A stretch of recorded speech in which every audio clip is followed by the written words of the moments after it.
Lately, I love seeing my friends online as quickly as I have time to tag them and support them too. Hearts, like, wow, liking their page, support back, plugging them, sharing their posts. I didn't expect that I'm so special for in real life.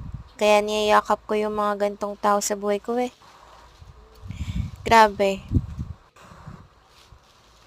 nakakagulat kasi in all my simplest birthday sambagan, may mga package pa silang ganito kadami with love letters pa na about friendship.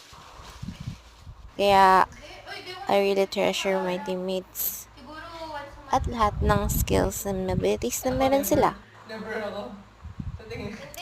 Kinukulit ako ni JJ nito. Mag-TikTok daw ako. Here's how Bebe Teresa may simply appreciate me as a friend na minsan. Prox ng BFF niya. Happy Puson!